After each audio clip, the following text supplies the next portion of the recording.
जय हिंद दोस्तों, स्वागत है आपके अपने यूट्यूब चैनल वंदे क्लासेस में। दोस्तों आज हम देखेंगे जीके के कुछ ऐसे महत्वपूर्ण सवाल जो कई एग्जामों में बार बार पूछा गया है और अंत में आपसे एक सवाल पूछा है, उसका जवाब आपको नीचे कमेंट बॉक्स में देना है। इससे पहले एक मोटिवेशन लाइन सुविचार जो कहता है, जो कार्य आज तुम्हें दर्द दे रहा है कल वही तुम्हारी सबसे बड़ी ताकत बनेगा। जी हाँ दोस्तों, आज पढ़ने में आपको भले तकलीफ़ हो रहा होगा, पढ़ने का मन नहीं करता होगा, लेकिन यदि आप किसी तरह से झेल लिए तो कल यही आपकी सबसे बड़ी ताकत बनेगी। अब आते हैं सीधा सवाल पे और सवाल देखते हैं। हमारा पहला सवाल क्या है, चौरी चौरा नामक प्रसिद्ध स्थल कहाँ है? ऑप्शन आपके सामने है, गोरखपुर, आगरा, इलाहाबाद या लखनऊ। दोस्तों यदि इनमें से किसी का भी जवाब आपको पता हो तो नीचे कमेंट बॉक्स में लिख सकते हैं। इसका राइट आंसर क्या होगा? ऑप्शन नंबर ए यानी कि गोरखपुर। ठीक है, अगले सवाल पे चलते हैं और दूसरा सवाल देखते हैं क्या कहता है हमारा। किसने कहा, मध्य रात्रि की टकोर पर जब संसार सोता है भारत अपने जीवन व स्वतंत्रता के लिए जाग उठेगा? जवाहरलाल नेहरू, महात्मा गांधी, भगत सिंह या राजेंद्र प्रसाद। दोस्तों इसका जो राइट आंसर होगा वो होगा ए यानी कि जवाहरलाल नेहरू जी ने कहा था कि मध्य रात्रि के टकोर पर जब संसार सोता है भारत अपने जीवन व स्वतंत्रता के लिए जाग उठेगा। अगले सवाल पर चलते हैं और तीसरा सवाल देखते हैं। तीसरा सवाल है, who lives if India dies किसकी उक्ति है? जवाहरलाल नेहरू, महात्मा गांधी, भगत सिंह या इनमें से कोई नहीं। इजी सवाल है। इसका राइट आंसर होगा option number A Jawaharlal Nehru ji, यानी कि who lives if India dies किसकी उक्ति है? जवाहरलाल नेहरू जी की। अगले सवाल पे चलते हैं और चौथा सवाल देखते हैं कि पंजाबी भाषा किस लिपि में लिखी जाती है? बहुत ही VVI सवाल है दोस्तों, इसमें VVI नोट कर लीजिएगा कि पंजाबी भाषा किस लिपि में लिखी जाती है? देवनागरी, सिंधु या सिंधी या गुरुमुखी या इनमें से कोई नहीं। तो दोस्तों इसका जो राइट आंसर होगा वो होगा सी यानी कि गुरुमुखी लिपि में लिखी जाती है पंजाबी भाषा। ठीक है, याद रहेगा। अगले सवाल पर चलते हैं और पांचवा सवाल देखते हैं। अशोक के शिलालेखों की लिपि क्या है? देवनागरी, गुरुमुखी, खरोष्ठी या ब्राह्मी। दोस्तों इसका जो राइट आंसर होगा वो होगा डी यानी कि ब्राह्मी। ठीक है, अशोक के शिलालेखों की लिपि जो है वो क्या है? ब्राह्मी लिपि है। तो याद रहेगा, अशोक के शिलालेखों की लिपि ब्राह्मी लिपि। अगले सवाल पे चलते हैं और छठा सवाल देखते हैं। भारत की तीसरी सर्वाधिक बोली जाने वाली भाषा, कई बार एग्जाम में पूछा था दोस्तों, इसमें VVI जरूर नोट कर लीजिएगा। भारत में जो तीसरी सबसे ज़्यादा बोली जाती है वो कौन सी भाषा है? तेलुगु, बांग्ला, मराठी या तमिल। दोस्तों इसका जो राइट आंसर होगा वो होगा ए यानी कि तेलुगु भाषा जो है हमारे भारत देश में तीसरी सर्वाधिक बोली जाने वाली भाषा है। तो जब भी बोलेगा तीसरी सर्वाधिक बोली जाने वाली भाषा तो तेलुगु लगाइएगा। ठीक है, अगले सवाल पे चलते हैं और सातवां सवाल देखते हैं। चोल शासकों की भाषा क्या थी? जो चोल शासक थे उसकी भाषा कौन सी थी? तमिल, संस्कृत, कन्नड़ या तेलुगु। तो दोस्तों इसका जो राइट आंसर लगाइएगा वो लगाइएगा ए यानी कि तमिल। चोल शासकों की जो भाषा थी वो कौन सी भाषा थी? तो तमिल भाषा थी। ठीक है, अगले सवाल पे चलते हैं और आठवां सवाल देखते हैं।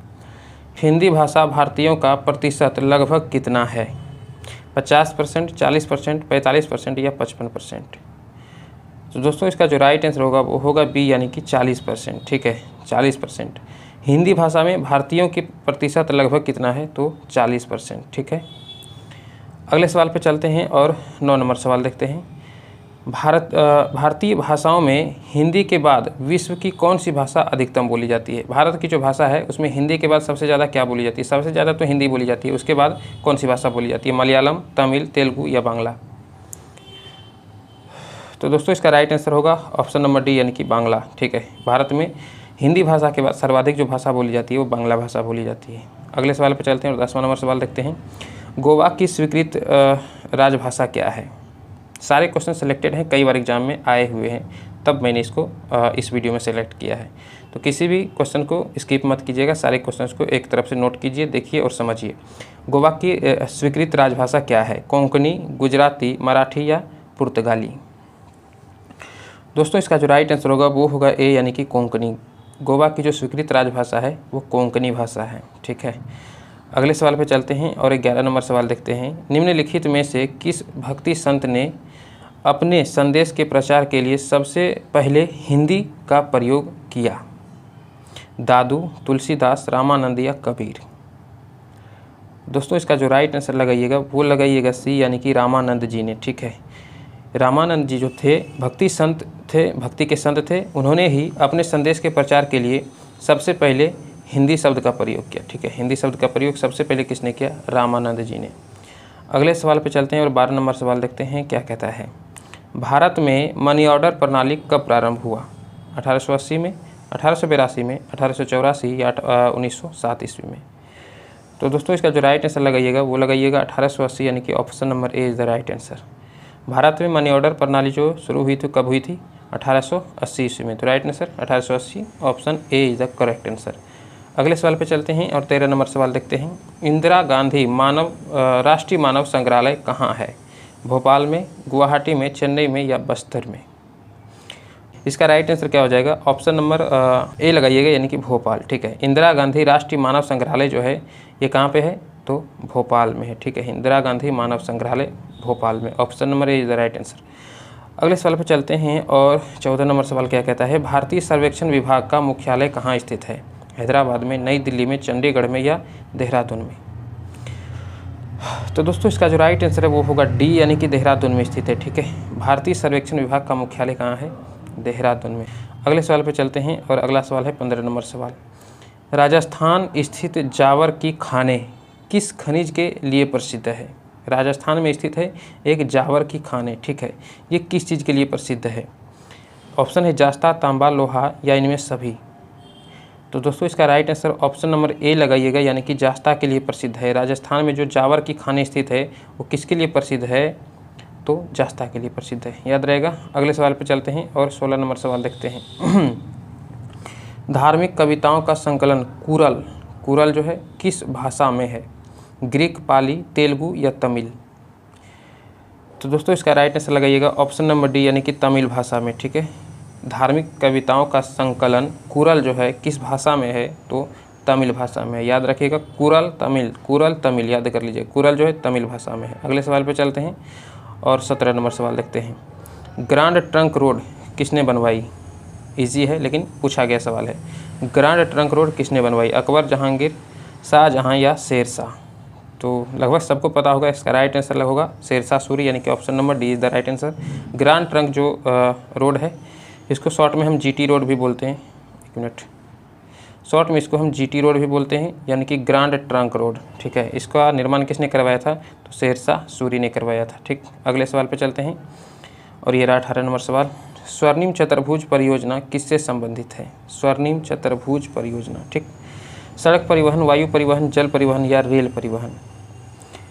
तो दोस्तों इसका right answer option number A ही लगाइएगा, यानी कि सड़क परिवहन। स्वर्णिम चतुर्भुज परियोजना जो है वो किसके लिए है?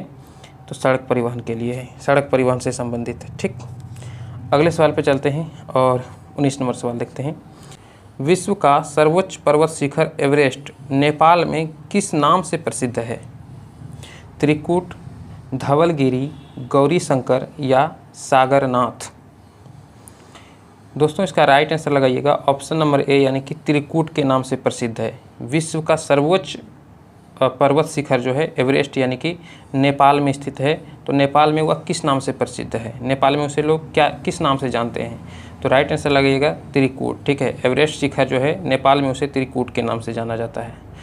अगले सवाल पर चलते हैं और अगला सवाल है 20 नंबर सवाल। नेपाल की राजधानी काठमांडू किस नदी के तट पर अवस्थित है? कोसी नदी के तट पर या गोदावरी नदी के तट पर या बागमती नदी या फिर नारायणी नदी के तट पर? तो दोस्तों इसका राइट आंसर है ऑप्शन नंबर सी, यानी कि बागमती नदी के तट पर लगाइएगा। ठीक है, राइट आंसर क्या रहेगा? बागमती नदी के तट पर। नेपाल की राजधानी काठमांडू कहाँ है? बागमती नदी के तट पर स्थित है। ठीक है, और अब इस सवाल का जवाब कमेंट में बताइएगा। सवाल है आपका, विश्व की सबसे लंबी नदी कौन सी है?